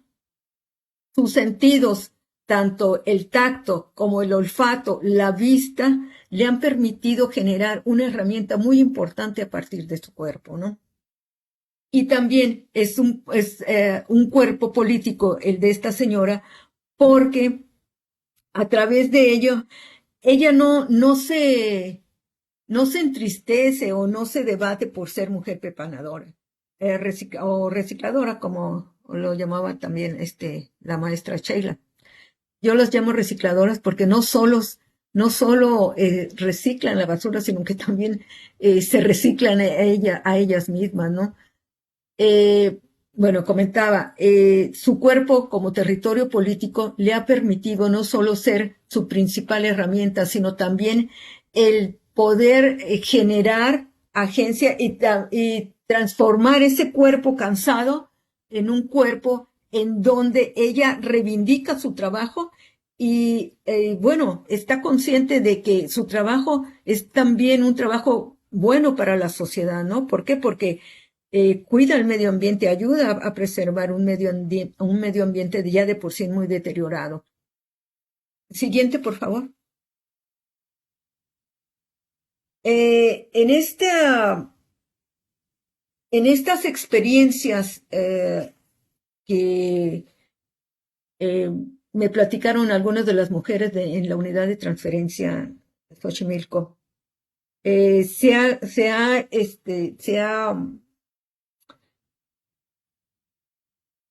ha puesto en la mesa toda una serie de discusiones en donde la construcción social e histórica de los roles de género, estigmas y procesos de feminización de la pobreza también pueden fundamentar este empoderamiento femenino. Y esto a partir de que Mercedes Oliveira dice que el empoderamiento femenino, si bien se le ha asociado mucho a la cuestión económica, perdón. Bueno, aquí ya. Bueno, aquí ya continúo. Sí, doctor también, Luis, la presentación. Sí, sí, disculpen, me acaban de sacar de internet, de red. Voy a volver a presentar. ¿Me espero un poco? Bueno. Para que siga el hilo. No sé si se ve ahí. Sí. Sí. Bueno, hablando de estas experiencias, las mujeres comentan que, bueno, sí, su trabajo es muy diferente a lo que se considera un trabajo normal o formal, ¿no? Un trabajo en donde ya hay salarios estipulados, donde hay prestaciones, donde hay vacaciones o donde hay jefes ya instituidos, ¿no?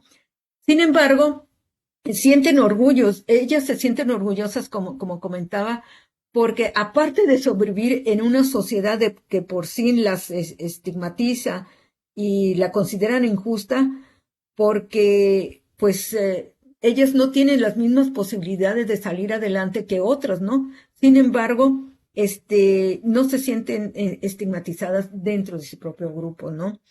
Comentan que su oficio les ha permitido realizar otros proyectos personales, como bien lo comentaba la maestra Diana, ¿no?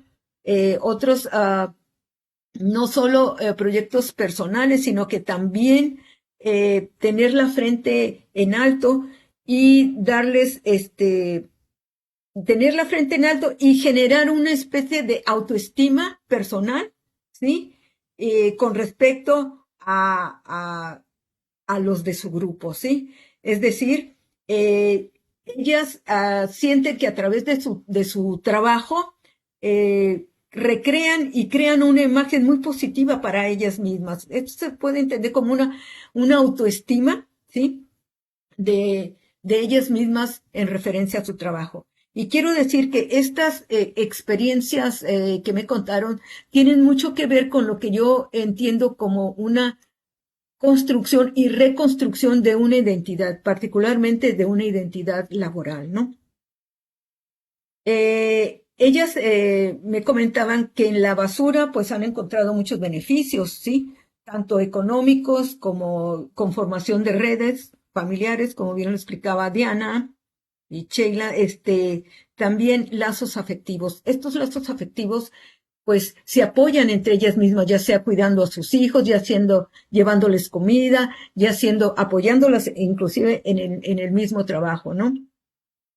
Y bueno, con este oficio también poseen cierta libertad que, bueno, según doña Leti, que es una de las que entrevisté, ella comentaba que su trabajo es muy chingón, porque ha podido conseguir ciertos recursos que pues en otro trabajo formal o informal no podría conseguirlo, ¿no? Aunque ellas ven el trabajo en la basura como una actividad pues práctica, una actividad que ya de alguna manera introyectado, pues en realidad no es un trabajo fácil, porque está esta contradicción que ellas lo ven como una labor práctica, pero está esta contradicción en donde estos trabajos requieren de mucha fuerza física, que están expuestos al sol o al calor en largas jornadas y que, bueno, también son susceptibles de contraer enfermedades, bacterias, virus y otro tipo de riesgos, ¿sí? Que, bueno, que en cualquier movimiento, como ellos decían, como cualquier movimiento que no esté bien, que cualquier movimiento en falso puede provocar enfermedades, heridas o inclusive la muerte, ¿no? Siguiente, por favor. Otros de los comentarios. Aquí vemos 4 generaciones de mujeres recicladoras. Doña Leti, que ya está en la tercera edad. Creo María, que anda en los 38 años. La chica de en medio, que tiene 21, 22. Y al último vemos a una pequeñita de 5 años, ¿no? Es como bien lo decía Silvia Federici, la producción y reproducción de estos nuevos trabajadores. Que el capitalismo y la sociedad patriarcal, pues no solo estimulan, sino que favorecen, ¿no? Favorecen esta reproducción de generaciones tras generaciones, ¿no? Siguiente, por favor. Últimos 2 minutos, doctora. Bueno. Comentarios finales. El reciclaje tiende a relacionarse, cuando está relacionado con la palabra basura, cierto sector de la población o gran parte de la población encuentra en los tiraderos de la basura, pues saben que o tienen la idea de que los tiraderos de la basura se encuentran en la ciudad o fuera de esta, ¿no? Pero también, como lo dice Floribela Santos, esta actividad está muy menospreciada, ¿sí? A pesar de la gran importancia que tiene. También encontré que, bueno, el reciclaje en la basura tiene una dimensión simbólica, es decir, permite analizar toda una construcción de identidades, de diferentes identidades, aunque yo particularmente me aboqué a esta identidad laboral ligada también a afectividades que se expresan a través del género. Es decir, estas mujeres no solo están orgullosas de su trabajo, sino a través de él generan toda esta construcción simbólica muy apegada a la afectividad, ¿no? Inclusive a la afectividad hacia la basura, ¿sí? ¿Por qué? Porque han resignificado su estereotipo femenino al estar subordinadas, ¿sí?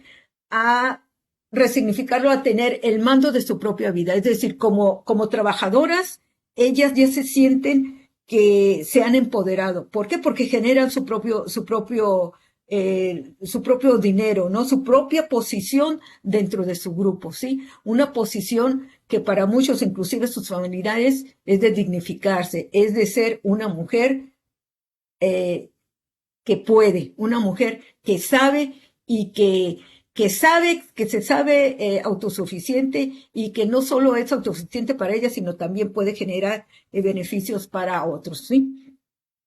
Y bueno, aquí comentaría que la ideología de género actuaría también como un tamiz, ¿sí? Que orienta y estructura y distribuye esta influencia simbólica en el trabajo del reciclaje en la basura. Y esto lo comenta Mercedes Oliveira. Como digo, estos recursos de empoderamiento económico y empoderamiento psicoemocional, como sería la autoestima, pues les han dado cierto prestigio y reconocimiento, especial el reconocimiento social entre los suyos, entre los hombres y obviamente entre sus compañeras, ¿sí? Y como ya comenté, entre sus familiares e hijos. Y bueno, yo lo dejaría aquí para las preguntas. Y aquí vemos también, pues, lo que una mujer recicladora puede hacer en la unidad de transferencia, Xochimilco. Muchas gracias. Yo lo dejaré hasta aquí. Muchas gracias, doctora Angélica. Perfecto. Entonces, sí, ahora vamos a comenzar. Mejor, ¿cierto? Vamos a dar el espacio para la ronda de preguntas. Voy a seleccionar, hice una selección de una pregunta a cada autor y también hay una pregunta general que nos va a permitir terminar con una reflexión.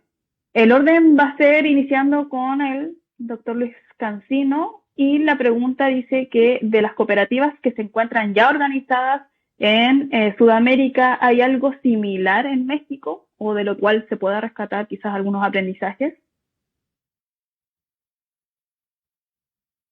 Esa es la pregunta. ¿Enseguida respondo o las va a hacer todas? Sí, Si enseguida. Ok. Bueno, muchas gracias a quien haya hecho la pregunta. Lo más seguro es que sí hay. El problema es que no hay mucha información sobre organizaciones y cooperativas de recolectores en México.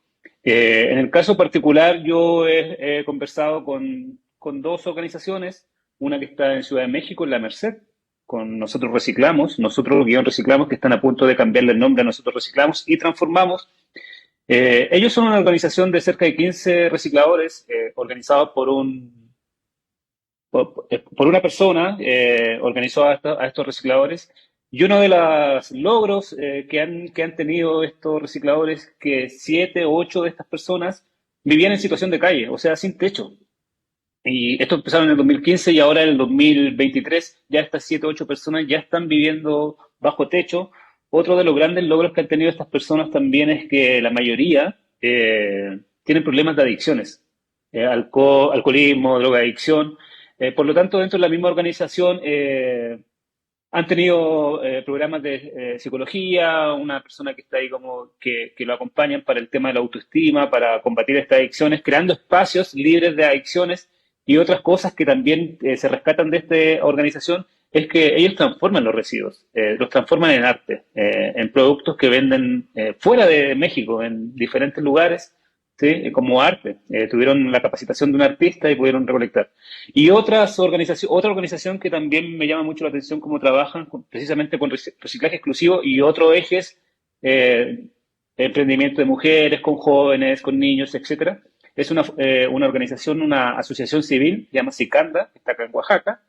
Ellos trabajan en 2 municipios. En un municipio ya llevan cerca de 8 años trabajando con reciclaje inclusivo, donde es un modelo que me han comentado que está bastante ya integrado con el municipio, mientras que hay también otro municipio en las costas de Oaxaca que están recién llevando este modelo piloto, pero también se entiende que todo depende de los diferentes escenarios.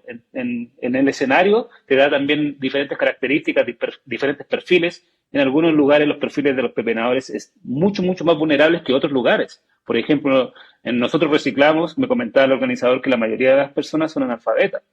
Entonces ya en términos de capacitación, de formalización, hay que buscar diferentes técnicas para ser facilitador de un taller, para construir conocimiento en conjunto.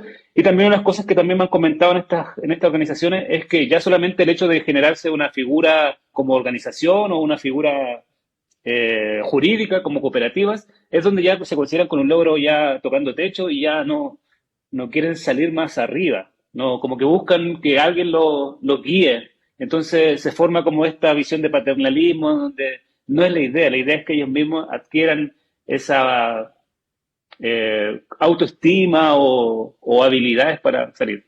Eso básicamente. Muchas gracias, doctor Luis. Bueno, para la doctora Sheila también tenemos una pregunta y además hay un comentario. La pregunta dice, en su investigación, ¿ha visto algún tipo de problema o conflicto entre los recolectores locales y los que llegan desde afuera? En el caso que sea así, ¿qué tan fuertes son estos problemas y cómo los resuelven? Y el comentario también que nos agregan dice, otra de las motivaciones que yo identifiqué trabajando con pepenadores en San Quintín, cuando se trataba de migrantes que vienen a las temporadas de cosecha, es que las jornadas de trabajo que ellos manejan, nadie se las impone, y otra motivación que mencionaron es que el trabajo de pepena es menos extenuante comparado con la pizca de la agricultura, y otra que en ocasiones encontraba su comida ahí mismo entre los residuos. Muchas gracias.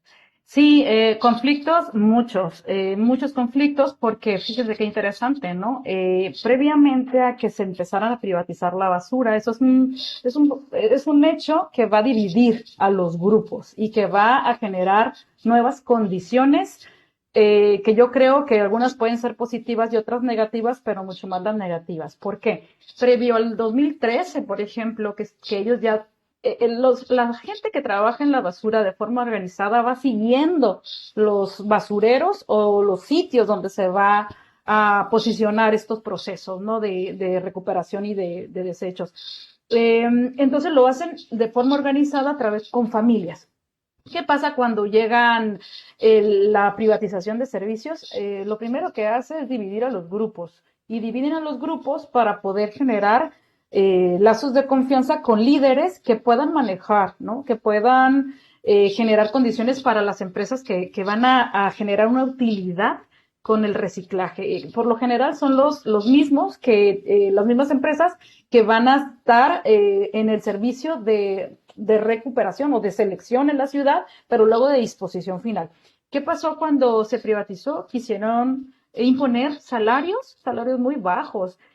Comentaba yo que como parte de un grupo informal o libre, le llaman ellos pueden ganar lo que quieran, tanto trabajo, tanto gano. Con una empresa que divide y que impone precios, pues te dice, bueno, ahora vas a ganar 800 pesos a la semana.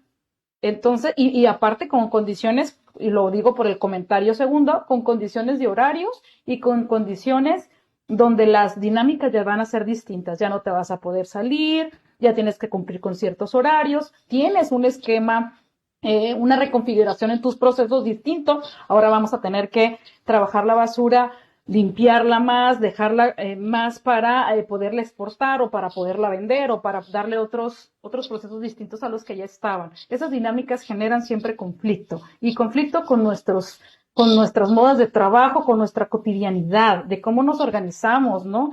Eso se trabaja en familia y nos organizamos de forma distinta. ¿Qué pasa con las nuevas personas que van entrando y no tienen esas dinámicas? Pues obviamente no, ellos comentan, los que estaban previamente, comentan que vienen no con un amor a la basura, no con un amor al oficio. Vienen, hacen su actividad y se van.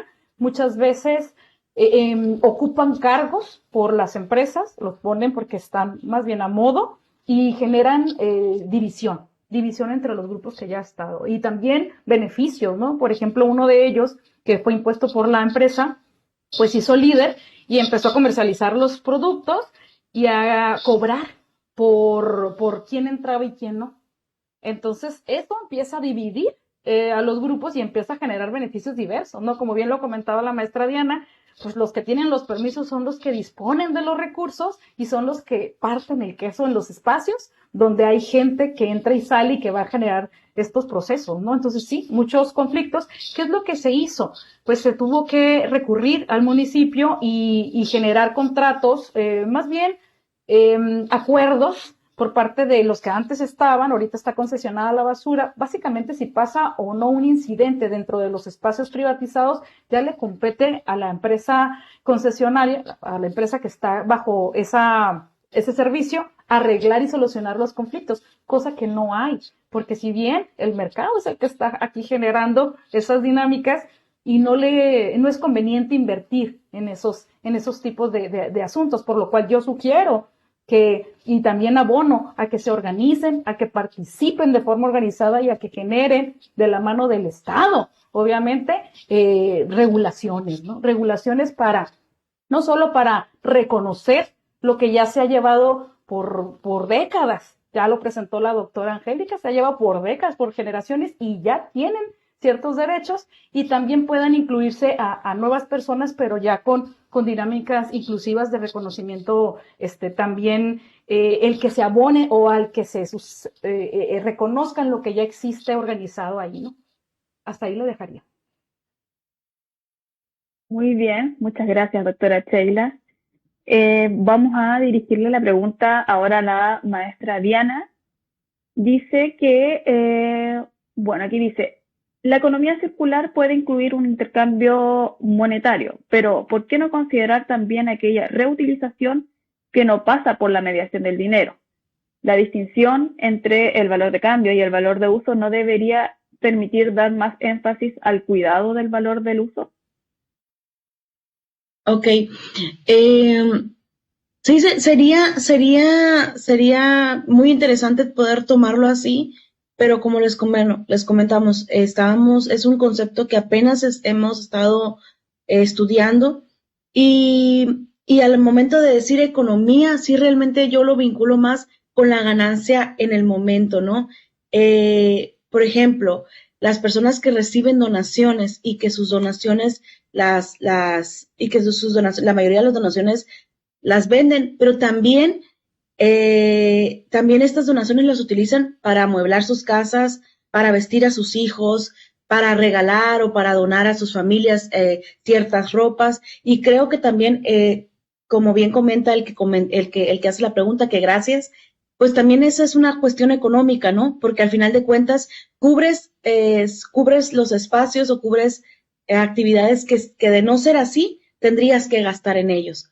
O sea, realmente sí abonan a la economía y sí hay una valorización, pero cuando les hacíamos esa pregunta a la gente, ¿qué decían? ¿Pero qué es la economía o qué tenemos por economía? No, pues implica esta actividad de tener una ganancia económica para hacerlo a lo mejor como un poco más digerible. Pero sí, concuerdo totalmente con la persona. No sé si comprendí la pregunta, pero concuerdo con totalmente.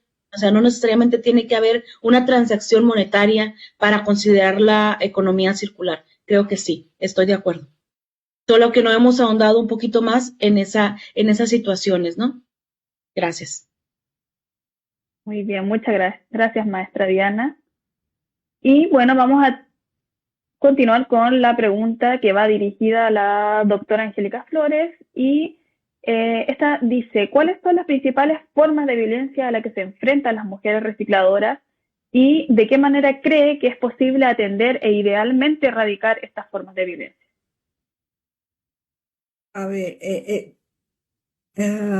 ¿me puedes repetir la pregunta porque no escuché muy bien? Ok, la pregunta dice, ¿cuáles son las principales formas de violencia a las que se enfrentan las mujeres recicladoras y de qué manera cree que es posible atender e idealmente erradicar estas formas de violencia? Ok, creo que las principales formas de violencia a que se enfrentan estas mujeres es a la violencia laboral, más bien la violencia en el espacio público, que es la laboral, y también en esta violencia pública que se encuentra también esta estigmatización social que hacen de ellas. Es por eso que yo noto que entre más sienten el rechazo de una sociedad, más se aferran a generar esa autoestima, ¿no? Esa autoestima y esa dignificarse dentro de su grupo, ¿no? Otra de las violencias que noto en estas mujeres obviamente tiene que ver con el enfoque de la interseccionalidad. Entre más edad tienen, pues más marginadas se vuelven, inclusive dentro de su propio grupo. También estas violencias por preferencias sexuales en este caso, ¿no? Vemos que el machismo allí es fuerte, entonces, por ejemplo, en estas mujeres las de diversidad, ¿sí? De preferencias diversas, sí se ejerce una violencia fuerte hacia ellas, ¿no? Entonces, creo que también otra de las violencias, en realidad son muchas, ¿no? Pero otras de las muy fuertes violencias que se ejercen en ellas y que muchas de ellas no están conscientes es en el espacio privado, la sobrecarga de trabajo que tienen, ¿sí? Y ellas lo ven como algo natural, pero ya cuando le empiezas a cuestionar el por qué, que esto, pues sí, me dicen, pues sí me llevo una rechinga, me dice una, ¿no? Yo trabajo mucho y aparte voy y tengo que limpiar casa y no me ayuda nadie. Entonces, estas violencias, ¿a dónde van a repercutir finalmente? Tanto la violencia pública como la violencia privada en la salud de la mujer. ¿Y cómo atender estas violencias? Yo creo que de alguna forma esta violencia pública, bien lo decía la doctora Sheila, hay que hay que fomentar y fortalecer esas capacidades que tienen de generar más, más agencia para ellas, más capacidades productivas, de que tengan más conocimiento de lo que ellas pueden hacer. Y lo referente al espacio privado, definitivamente hacerles dar a conocer sus derechos como no solo como mujeres, sino como seres humanos, sus posibilidades, de que tienen posibilidades de cambio dentro de sus propios espacios privados, pero siempre hay que hacerlas conscientes de esas barreras culturales, de esas inequidades sociales y finalmente pues de esas brechas económicas.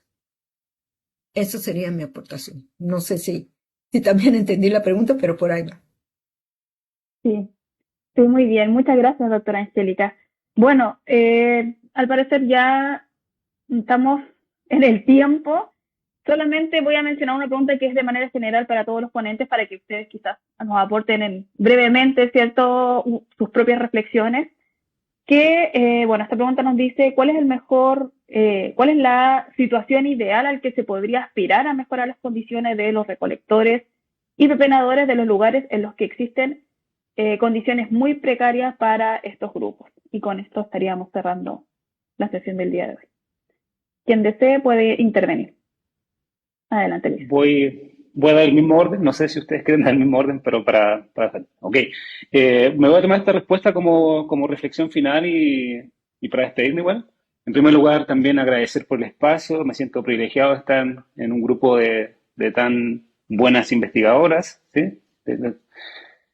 Bueno, y ¿qué medidas para mejorar las condiciones de trabajo, la actividad? Yo creo que la principal medida es el reconocimiento de las leyes en las políticas públicas, que se reconozcan tanto la persona como la actividad que realizan estas personas. También creo que tratar de impulsar o de fomentar también en estas mismas políticas y también desde los municipios y desde los barrios el cooperativismo. Creo que la organización barrial es súper importante para salir y no solamente abatir las vulnerabilidades de los recolectores urbanos, sino que en general muchas vulnerabilidades que viven los barrios, sobre todo los lugares más marginados. Entonces creo que es súper importante las organizaciones de base comunitaria, de crear estos sujetos sociales que puedan impulsar un poco la comunidad, ¿cierto? La democracia interna, participativa. Y también por parte de la academia, que haya más investigación en territorio y menos en escritorios, que haya un poco más de incidencia, que no solamente quede un documento con posibles soluciones, sino que esas soluciones se busquen la aplicación, ¿cierto? Y eso básicamente, muchas otras cosas más, pero hasta ahí lo dejo. Muchas gracias, doctora Dominique. Bueno, en mi caso, sí, concuerdo con el doctor. Yo apostaría por modelos con más justicia social. Esa justicia social tiene que ver con los espacios de participación de estos grupos. Y los espacios de participación no solamente en la toma de decisiones, es que también los datos, por ejemplo, los datos estadísticos no hacen visible a estas personas, ni sus aportaciones, ni las cadenas de valor a lo que van contribuyendo. Y considero que es importante, ¿no? Que no quedemos nada más ahí en la invisibilidad, sino que la investigación sea una investigación mucho más tendiente a la justicia social. Asimismo, también considero que es necesario que las políticas públicas no solamente seleccionen grupos privilegiados, por ejemplo, en las de economía circular, solamente las empresas grandes están invitadas, también las personas que están en la base de valor, en los eslabones más excluidos, necesitan participar para visualizar o para hablar de sus necesidades, pero también de las propuestas. Ellos tienen mucho que decirnos y tienen muchas estrategias que nos servirán de mucho, y de ahí también existe ese reconocimiento. Gracias. Pues ya para finalizar también mi participación, agradecerles. Concuerdo con el doctor, fomentar leyes y normas que regulen esta conducta o estas acciones, pero sobre todo las personas que están en puestos más jerárquicos, ¿no? Los que tienen el acceso a los recursos, los que tienen el acceso a las redes, los que tienen el acceso a los permisos en el caso de los tianguis, que prime una cultura más de respeto, ¿no? Hacia el otro. Y esto pues nada más es conforme a normas, reglas, leyes que refuercen o que ayuden a coadyuvar esta situación de conflicto, que es lo que vemos, ¿no? Estuvo muy presente en todas las exposiciones, creo que el conflicto, ¿no? Que hay. También revalorizar en todos los sentidos a las personas y la actividad como tal, ¿no? La actividad del reciclaje, la actividad de la pepena, la actividad. Visibilizar también este aporte que estas personas tienen para la mejora del medio ambiente, de nuestro medio ambiente, del de todos. No sé, se podría a lo mejor empezar por hacer spots publicitarios, comerciales. Yo pienso que es una necesidad y vendría a lo mejor desde la empresa privada, pero también del gobierno federal. No sé, es una propuesta, hacer anuncios valorizando el trabajo que todas estas personas hacen, que al fin de cuentas es una cuestión económica, pero también, sin saber, es una cuestión que abona a todos, ¿no? La mejora del medio ambiente, la disminución de los residuos, el reuso de algún producto. Y pues hasta aquí dejo mi participación. Muchas gracias. Y bueno, yo, para no repetir lo mismo, pero estoy de acuerdo con todos. Creo que un factor muy importante, definitivamente, es la organización social y política como grupo, definitivamente. Otro punto muy importante es el que se les reconozca dentro de las políticas públicas como sujetos de derechos políticos y sociales. Y finalmente, aquí va más bien para las instituciones públicas, pero particularmente para los trabajos en la academia, que se revalore el papel de la mujer recicladora, tanto en su labor, pero también como sujeta de agencia, ¿no? Porque, como les digo, hay trabajos muy importantes dentro de lo que es este tema de la basura, pero particularmente trabajos en donde se ve a la mujer y como sujeto de agencia particularmente, no, hay muy pocos. Entonces, eso sería una invitación.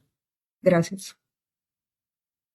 Perfecto. Muchas gracias, doctora Angélica. Bueno, con esto terminamos la sesión del día de hoy, no sin antes agradecer esta valiosa y muy enriquecedora presentación de cada uno de nuestros panelistas. Y además también aprovechamos el espacio para dejarlos invitados a la próxima sesión, ¿cierto?, de este ciclo de webinarios, en donde también se contará con la participación de distintos miembros de organizaciones y cooperativas de recolectores, cuya fecha, ¿cierto?, está en confirmación, pero va a estar pronto en nuestras redes sociales. Muchas gracias. Gracias. Buenas tardes. Muchas gracias.